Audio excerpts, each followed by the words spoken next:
1, 2, 3. Yes, Pavan, I'm going to hand the mic to Makarand. We're just trying to figure out where to place the screen where he can see you when he poses his questions to you, because the rest of us can see you very clearly on the screen. Right. Hello, Pavanji. Hi, Makarand. We would have been very happy to see you in our midst and to have you here. It's a very special occasion. It's the 10th anniversary of this festival, named after a remarkable individual, Mr. Khushwant Singh, who touched the lives of so many people. And I think we should acknowledge, of course, the founders and the moving spirits behind this festival, his son, Mr. Rahul Singh, and Nilufar Bharucha ji, who are here somewhere. But I wanted to ask you to start with, for any reminiscences of Mr. Khushwant Singh that you'd like to share with our audience. And I might share one of mine after we hear from you. Well, there are so many Move that. memories. Can you hear me now? I can't see him. Yeah, we can hear you, but I don't seem to be able to see you. So my back is turned to you, and I don't know what they're doing with the screen. I can't see you. Okay, but we'll start the discussion anyhow. So please, if you have any memories of Mr. Khushwant, I have so many memories. I've written about them often. Only recently, my column in Hindustan Times, I acknowledged the fact that my first book was probably published because of the generous intervention of Khushwant Singh. I was an unknown author. I'd written a 300-page manuscript on a biography of Mirza Ghalib, and no publisher seemed to be keen, and there were very few at that time. This is 1988 or 89, I can't remember. And Khushwant Singh, I went to see him, and I wrote about this in Hindustan Times just 2 weeks ago. And he was reading my manuscript, to my great surprise. And I said, his son-in-law, Ravi Dayal, who was the editor of Oxford University Press, who also had my manuscript to see, had given it to his father-in-law to read, and he told me straight away, I like your book and I'm going to recommend it to Penguin, who are opening shop in India. And he was very, very generous in his support. He did speak to David Davidar, and my first book came out, and fortunately got a good audience, so many more have followed. Even otherwise, he was a gracious host to a very exclusive salon, and my wife and I were lucky to be invited more than once, many times. In fact, the first time we went, he asked Renu, my wife, what would you like to drink? And she said, a glass of sherry. So he says, Dekho Renu, ये मेरा घर है, diplomat का घर नहीं है. Scotch पीता हूँ, स्कॉच पिलाता हूँ. शायद बियर हो, जिन हो, रम हो. Sherry मैं रखता नहीं. So, and that's how a relationship began. And his was the only house I knew which had a signboard outside which said, please do not ring the bell if you are not expected. So he's come home, I've been there. And lastly, because this is, we have a limitation of time, the only man I know who wrote to me even when I was ambassador abroad on a postcard. And miraculously, it would reach me with a few lines scribbled on it. Fantastic. I mean, I want to share a little memory of my own. When I was invited to his house in Sujan Singh Park, I went with a leading Malaysian writer, K.S. Manian, who's no more, and Dr. Kamala Chowdhury, about whom we heard yesterday from Mallika ji. And, you know, the ritual over drinks followed. And he said to Dr. Chowdhury, he said, Kamala, I've been dying to have you pour me a drink, especially because at one time you were such a beautiful woman, but you've evaded my clutches for so long. But today is your night. You have to pour me my scotch. So, but I just wanted to say we remember him for all these things. He was larger than life, but he was a very disciplined writer. He wrote every day. He was born with not a silver spoon, but a golden spoon in his mouth. But he really lived the life of a writer, highly disciplined. He encouraged writing. He influenced many, many people. He touched the lives of many.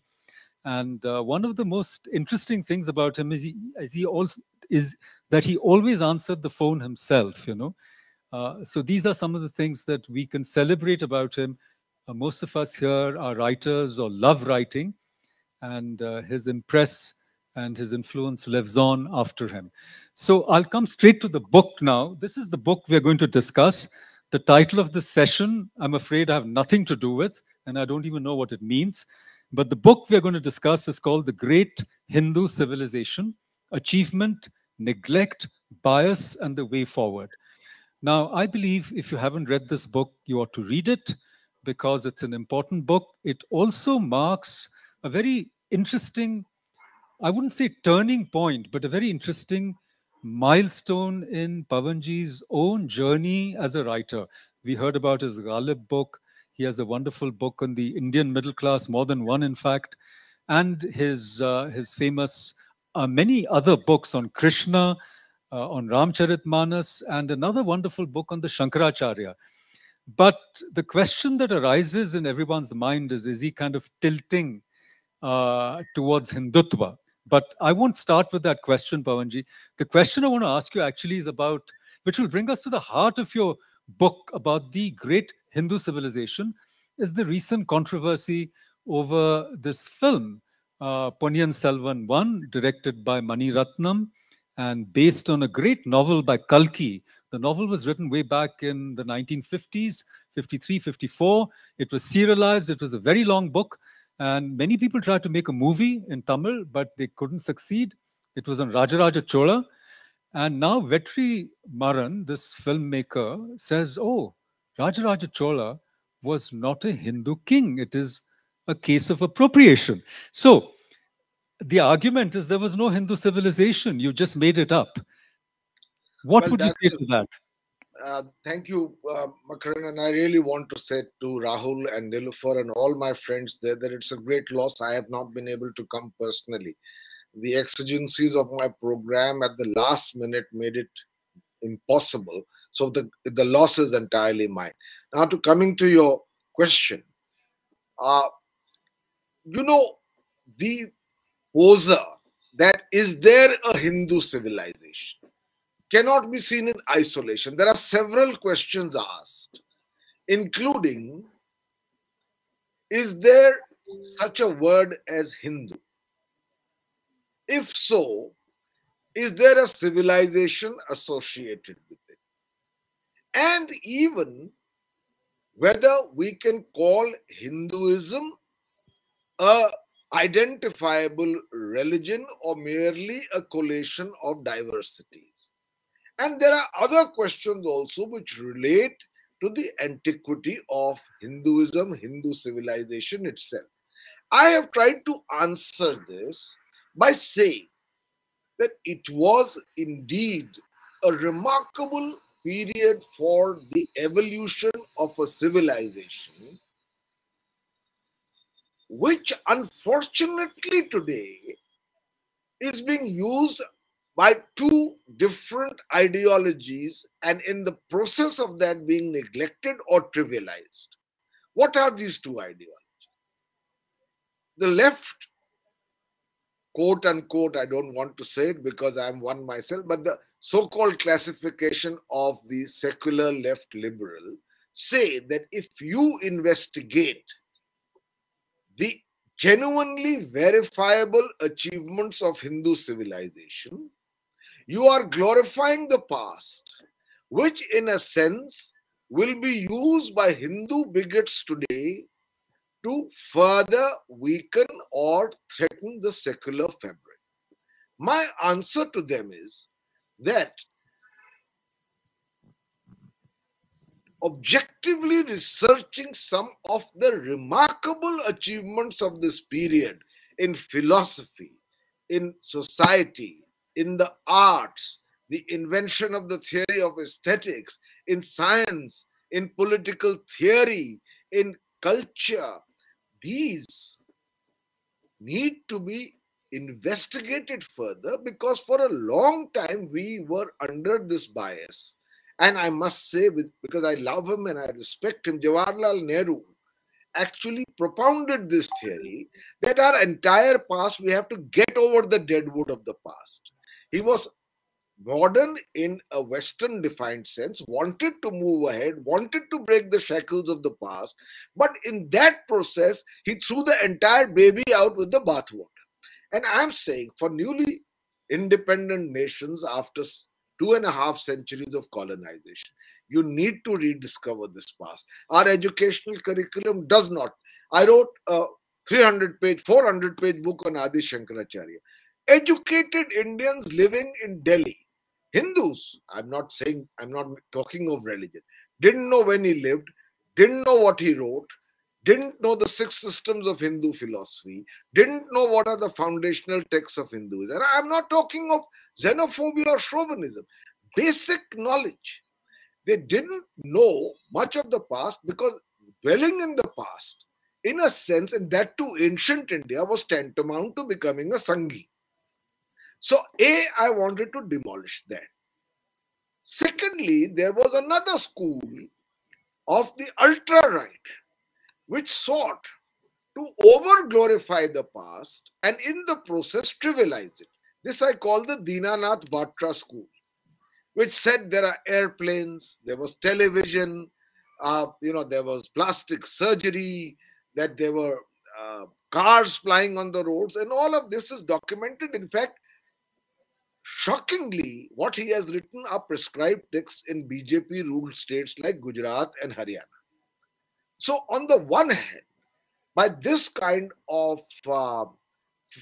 fantasy reinvention of the past, you are devaluing the genuine achievements of that past, about which I can give several lectures. And secondly, by being reflexively secularist, you are holding in suspicion any attempt to seriously evaluate that past. It is for this reason, Amartya, that I was attacked by both the left and the right. Let me recall to you a recent conversation I had at a function where I was sitting on stage with the man who actually runs the RSS, Dattatreya Hosbale, the number 2, an executive in charge. So Dattatreya ji turned to me and said, Pavan ji, मैंने आपकी पुस्तक Great Hindu Civilization Akshara पढ़ी है. I have read your, and it's a 400-page book. I have read your book word by word. Then he mentioned the page. He said, up to page 300 and something. What you have written is, few could put forward our own point about the past and about Hinduism, about Hindu civilization better than. But after that, you begin to criticize us for our excesses, for the lack of the very nature of Hinduism, which is tolerance, respect, inclusion, and so on and so forth. So I want to have a discussion with you. I said, with great pleasure, because I am against both extremes, but I don't want a great civilization. And the first chapter itself counters, was there a word Hindu? I prove how it was from historical record. Was there a civilization? I prove that. Wendy Doniger writes, I mean, I talk of these people with respect. Wendy Doniger says, dare I use the letter capital H to describe Hinduism?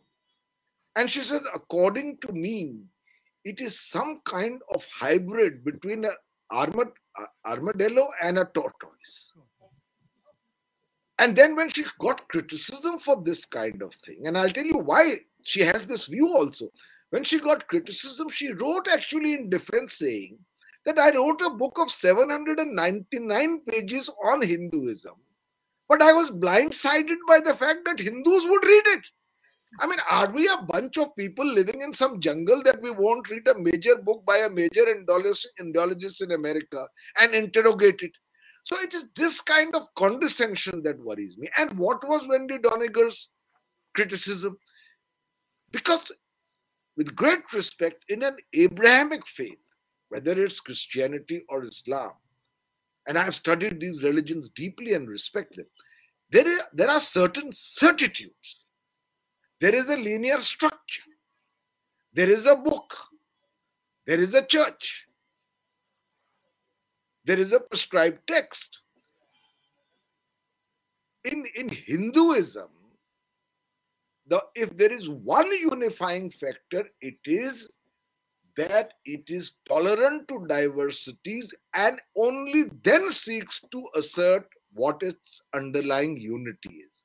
Now, this kind of religion, which is, and I'll give you, I just mentioned 6 systems of Hindu philosophy, which does not come to you as a fiat, but is always a dialogue. The Upanishads are a dialogue. The Gita is a dialogue. Even the Brahma Sutras, which are a third foundational text, always admit the point of view of the opponent to the thesis being presented, and so on and so forth. Even the Charvaks, the materialist school which says the Vedas are a bunch of lies, are part of Hinduism. The esotericism of the Tantric school is part of Hinduism. So this causes in some people used to certain kind of faiths what Professor Rajiv Malhotra has called chaos anxiety. They don't have a linear structure. They don't have certitudes laid down. There are no 10 commandments in Hinduism, but a very evolved theory of ethics, dharma, artha, kama, moksha. So what I'm trying to say is that this kind of criticism and this school which tends to devalue Hinduism, and by the way, with great respect, because he's a personal friend and I've read his books, Professor Amartya Sen lays this down explicitly. He says, and by the way, there are few people more knowledgeable about Hindu civilization, about Sanskrit texts, about the research, the query, the profundity of thought, the loftiness of vision of some of our metaphysics, philosophy, grammarians, and so on and so forth. And Amartya, Professor Sen says, no, let's not go there. Because if we do, it will lead to Hindu bigotry today. Now, which is wrong, but because of that, you cannot ignore the past also. I mean, to the extent that Professor Amartya Sen says that the great grammarian Panini was not even Indian, he was Afghani. And he says that because in the 4th century BCE, since he was along the Kabul River by current geographical territories of political states, that's in Afghanistan, but at that time that part of India was very much a part of the empires in India. So, you know, or he'll say there was no Hindu period, for 1,000 years we were Buddhist. Now, the Buddhism and Hinduism, Buddhism is an offshoot of Hinduism, a great religion, so is Jainism. But there was so much overlap and commonality between them that to try and counterpose one against the other in order to say there was no Hindu's religion or civilization or period, to my mind doesn't make sense. So I'm sorry for this long reply. I wanted to put the book in context. And it's very highly researched. Exactly. It seems to me that the term religion itself is inadequate because we have no word for religion in our Indian languages. If you said to somebody, you know, what is the Indian word for religion, say in Urdu, the word, you know, iman shows up. And even if you're a very anti-religious person, nobody wants to be called be-iman. Or the word for religion is dharma in many Indian languages. But nobody wants to say I'm a dharmic, even if they're an atheist. So it's a problem with categories. I mean, religions of profession or religions of the covenant, religions of the book, religions of single prophets, and religions of experience or transformation or yoga are not quite the same. And if you lump them all together, you get into this, well, you know, epistemological bind, as it were. But, you know, you're bold to start by saying the whole move to cancel the word Hindu is not justified. And of course, you don't mention it, but the word Sapta Sindhu is very old. It comes in the Rig Veda itself.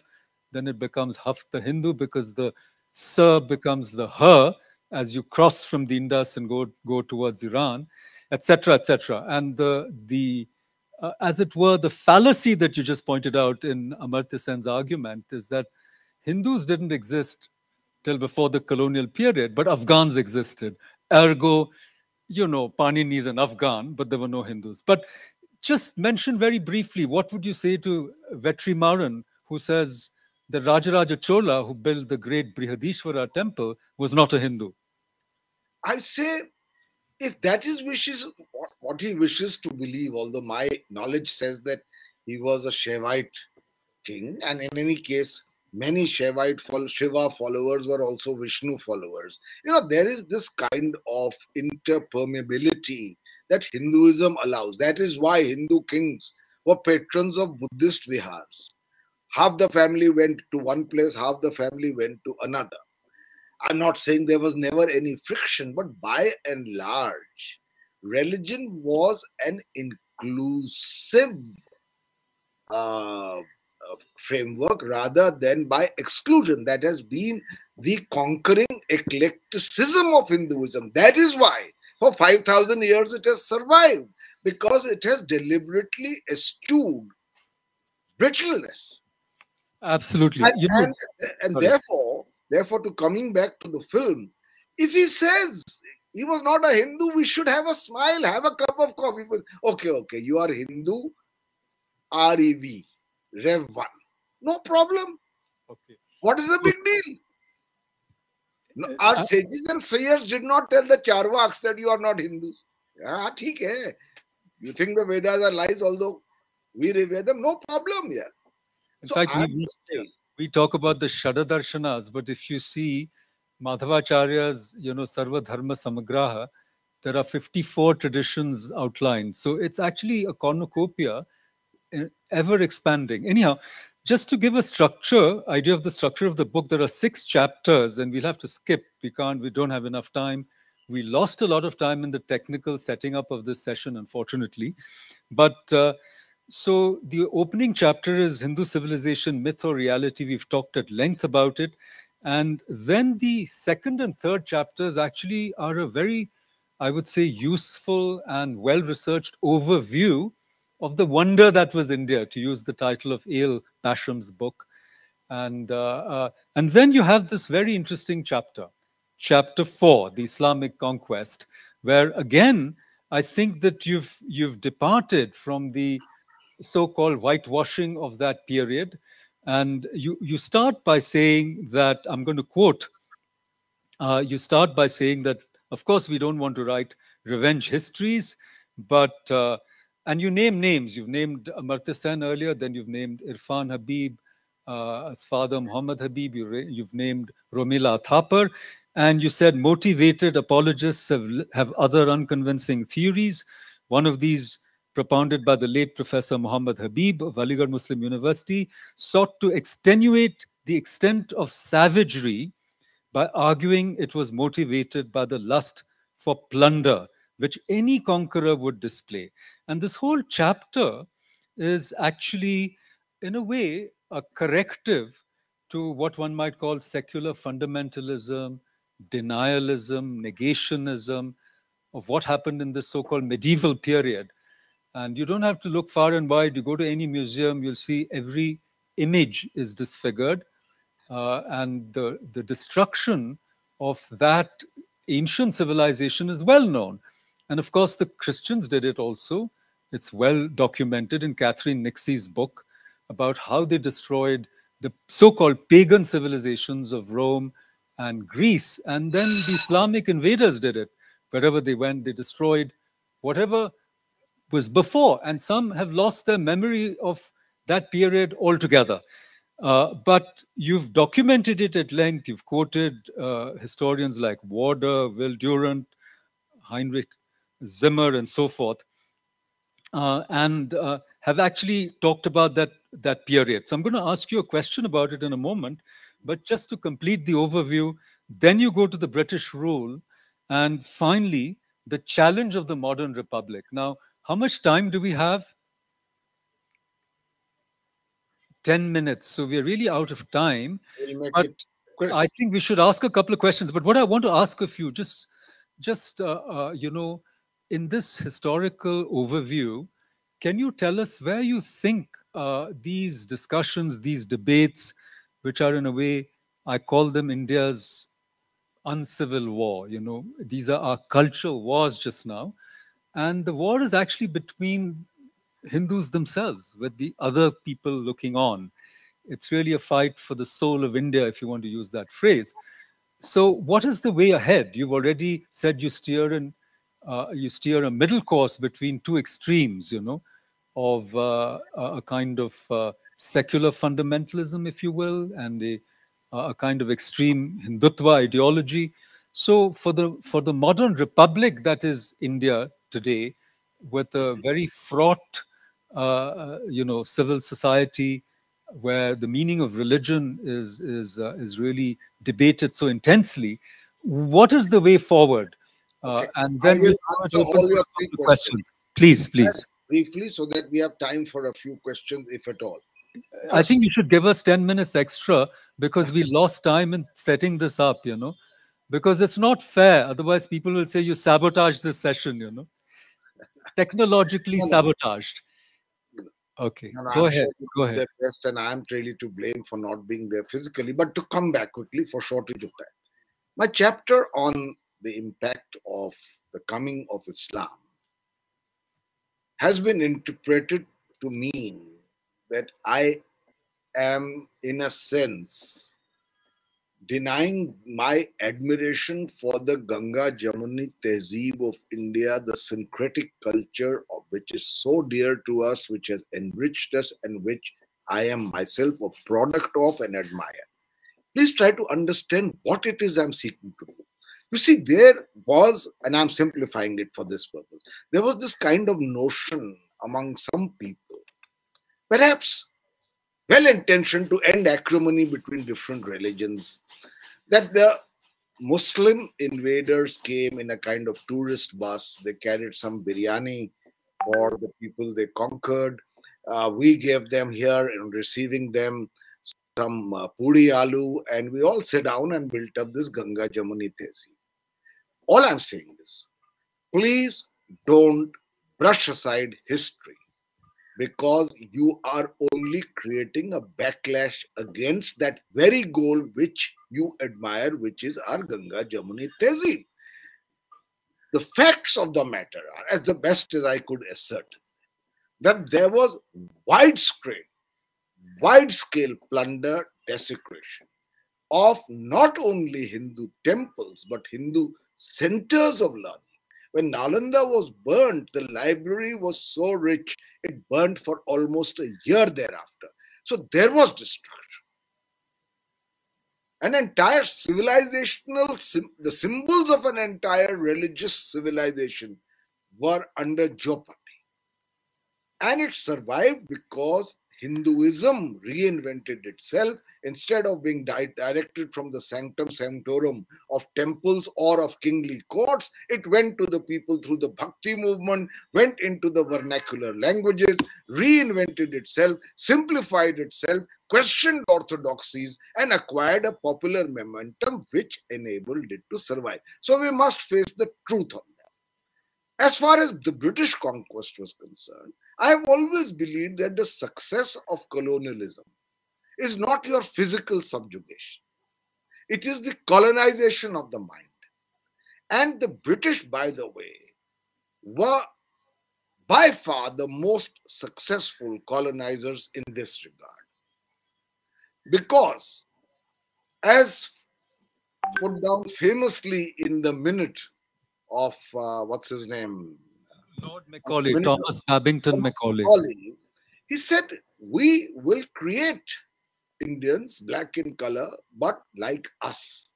And to do this, you have to denigrate the civilization of the ruled in order to justify your validity in ruling them, to bring to them the benediction of Western civilization. And the amazing thing is the extent to which Indians themselves internalize this critique. And therefore, I feel that the need to re-examine our past, not through xenophobia or chauvinism, but objectively. Because political freedom came on 15th August 1947. But the cultural, intellectual colonization takes much longer to go, and we need to be careful about it. As far as the challenge of the new republic is concerned, first of all, it can be any government, including the BJP, which comes to power saying we have to resurrect our culture, whatever it means to it, and spends the least on culture, cuts its budget every year, has no vision on cultural revival, genuine cultural revival, except symbolisms which actually are not about revival but division. Secondly, there is in the reassertion of Hinduism, and the backlash has verifiable reasons behind it. I've detailed them in my book. And please, I don't have the time to go into it, whether it was the Shah Bano case, whether it was the tinkering with the Hindu personal law, whether it was Gandhiji's support of the Khilafat movement, whether it's the government control over Hindu shrines. There are various factors which have contributed to the Hindu backlash. What the BJP, in my view, has done, and the RSS, is to take advantage of that backlash to convert it into a movement by which there is the consolidation of the Hindu vote against the other minorities. And that divide is perpetuated and reinforced for short-term political dividends. In my view, it's very clear. But the real danger is not that. All parties do that to some extent. The Congress probably use the Muslims as a vote bank. The real danger today is that in this process, they have encouraged and empowered an extreme right-wing Hindu subclass of lumpens. If you take one of them, and I mean the Bajrang Dal, for instance, the RS, I say in my book, what I had redeeming features except for the fact that you can never accept the impractical, outdated idea of Hindu Rashtra. But it had its redeeming features. It helped in repatriation, resettlement of Hindus after partition. It played a key role in support of the government and the army in 1962 in the war with China in 65. In fact, Panditji invited an RSS contingent in 1963 to march as part of the Republic Day on Rajpath. But this lumpen class, if you take any one of them, lock them in a room and say, we will release you if you can write one page cogently on what is Hinduism, I guarantee to you 95% will fail. Now, this is what we have to be afraid. They are no longer, I've just written a column for one of my columns on ndtv.com, is that the BJP and RSS are no longer in control of the forces that they have themselves unleashed. The likes of Bajrang Dal or the Sri Ram Sena, or to some extent the other affiliation of the Vishwa Hindu Parishad, which it has used for political power, but which are not in control anymore. The Bajrang Dal is the fastest growing organization in the sun. It has got used to the patronage of power with a BJP government at the center. And its leaders say, this swagger is something we like. This cause, whether we know what it is about or not, or what damage it does to real Hinduism, is something we can always talk about. So can we steer the conversation back to the book? Because, you know, this is what I've written in the last chapter. Exactly. I'm just saying we veer off into the political. It comes so easily to us in the last on chapter. The world of ideas. No, anyhow, so I just wanted to, come back to the book and just say that this middle portion of the subtitle, the bias, it's still to be properly corrected. You know, we're going to have a session on Akbar the Great later on, maybe today or tomorrow. And often in these sessions, they don't talk about Akbar's campaign on Chittor, where 30,000 people were killed. And it's precisely these facts, when you really examine them, that we understand what actually happened in that period of history. But we'll take a couple of questions now. Thank you, Pavanji. Wonderful to talk to you as always. And very, very cogent. You didn't duck a single question. And I think we'll have some more. My only request to our interlocutors today is please ask a question. Don't give a little speech. We respect your ideas, but please frame a question. Only questions will be permitted. I'll start with the lady with the blue hair. Go ahead. Hi. So, just going off of what you just said about how where we stand today with sort of like radical um, people calling themselves Hindus and the violent acts they commit being a sort of result of political encouragement. I wanted to ask you if you think there's also maybe a sort of epistemological violence within the Gita and the Mahabharata, specifically when we talk about dharma, and sometimes in the books you read of how violence is prohibited, but not in the name of the divine. And so I wonder if that sort of like prohibitive violence allows for a sanctioned violence and therefore leaves room for not misinterpretation, but interpretation. Yeah, thank you. Wonderful question. We'll take a couple more, and I'll then take maybe, it. yes, please go ahead. Then we can, have the answers all together. Good afternoon. I heard somebody I don't respect very much say that Hinduism is dharma and everything else is a religion. I don't even know what it means. So if you could just throw some light on this. Okay. Anybody else has any question? One more. Okay. We'll take only 3 for the time being. Go ahead.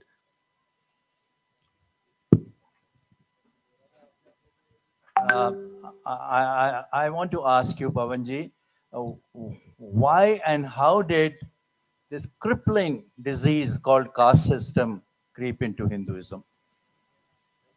Okay, thank you. These are wonderful questions. And Pavanji, would you like to First of all, respond? to the first question, violence. Of course, there is no civilization or religion associated with it where there is not, in certain situations, the sanction of violence. Whether in Hinduism violence is used for proselytization, I don't believe there is a sanction for it because Hinduism does not allow for conversion. Also, I do not have too many facts at my disposal to argue the point that Hindus extensively destroyed large parts of the empirical nature of other civilizations. They were, by the way, the dominant intellectual cultural force in a large footprint of Southeast Asia, but it was not by conquest. So I'm not, in fact, it's interesting, and I'm not justifying. Violence is wrong, and Hindus can be very cruel also. You have to be a little cruel if you are lynching or someone and chanting Jai Shri Ram. But this is not what I believe was sanctioned. I mean, in Tulsidas's Ramcharitmanas, Lakshman asks Ram, tell me, what is the highest virtue? And this is the reply of Ram in the words of Tulsidas. Parhit saris dharam nahi bhai. Parhit saris dharam nahi bhai. Par peeda sam nahi athmai. There is no greater dharma than non-violence and welfare of others, and no greater crime than causing injury to someone else. So I'm not saying every religion has this and every religion is violent, but I believe it's a question of degree. And certainly I want to say at the end, the violence that we are seeing by ultra extremist Hindu groups today has an illiterate lawlessness to it, which is a serious threat to the grandeur and profundity of thought of Hinduism itself. Those who wish to preserve Hinduism. Right. What about the caste question? Caste question, I have talked of 2 major blemishes in the evolution of Hindu civilization. One is caste, and the other is gender disparity. Now, as far as caste is concerned, I have a quite a few pages on it where I write that initially all latest scientific evidence, including DNA evidence, seems to point that for the first 2 millenniums or more of the evolution of Hinduism, this was not a watertight compartmentalization or a discriminatory hierarchy, and they considered the norm intermarriages, interdining, etc. But sometime later, say around the turn of this century, these began to be crystallized by certain dharma shastras, of which the leading one is Manusmriti, into iron caste subdivisions where the entire structure was based on the exploitation and oppression of the lowest rungs, including specifically the Dalits. And I have written that you talk so much of V.D. Savarkar. He is the biggest social reformer. If you cut out his polemic on Hindu Raj, he has written much more on the reform that Hinduism needs, which today any kind of such query or interrogation is considered targeting Hinduism and hurting religious sentiment. And that's what our great leaders have done, from Vivekanand to Gandhiji to Jyotibai Phule to so many others. This is a reform we need. On the third question of Dharma and Hinduism, you see, essentially Dharma is seen as right conduct. But it is not, apart from providing an ethical framework of what are the virtues, especially those which contribute to mental peace, which prevent agitation, tell the truth, non-injury, non-violence, don't steal, etc. We don't have 10 commandments. Exactly. Sorry. No, we're almost out of time, and Yes. the Madhur is waving to me saying, wind it up. We want to thank you. And I think this conversation is going to go on. I'm just going to say a couple of things. We had a wonderful session on Sri Aurobindo yesterday. You've cited him in the book. And one of the participants quickly looked at the index and said, chalo, pass kar diya. But no, seriously, the questions of... I want to make one last point for 20 seconds. Yeah, I'll come back to you. I'm just saying that questions on dharma, spirituality, their relationship with Judeo-Christian or religions of covenant, these questions are addressed wonderfully well by Sri Aurobindo, and I invite you all to look at them. And I also like how Pavanji's mind is agile, fertile, keeps changing with times, because in his earlier books, just to throw out an example, he said, oh, the Sufis were different. In this book, he says, most Sufi orders were very violent, which is a fact if you read the history. And he has the courage to say these things which are unpopular. And today he just said that Hinduism is not proselytizing. I disagree. Vaishnavism, I don't like the word proselytizing, but it's an invitation. What was Chaitanya's movement? In a way, Sikhism, anybody can be a Sikh. The first sons of Hindus became Sikhs. So, and ISKCON is an example. These are things we should challenge. Hinduism is an invitation. Anybody can join. It's not that, but it's not proselytizing with sword or with, Makarand, one last point. Yes, it's all yours, and then we wind up. Please go ahead. Thank you all very much. Thank you. I'm sorry we can't take a question. You cannot fight Hindu bigotry unless you are knowledgeable about what you need to defend. Exactly, exactly. And this is what people need to understand. I'm so sorry, sir. We are out of time. Please respect the organizers. There's another session. But I want to invite all of you to please give Mr. Pavan Varma a very big hand. And we wish him great success as an author. We're looking forward to your next book. And whatever happens in the political sphere, whether you're successful or not, we really are very sure that you're a great writer, a great intellectual, and a very valuable asset to contemporary India. Thank you very much. Bye-bye. Thank you, Rahul and Nilufer. Thank you, Makarand. Thank you, Pavan.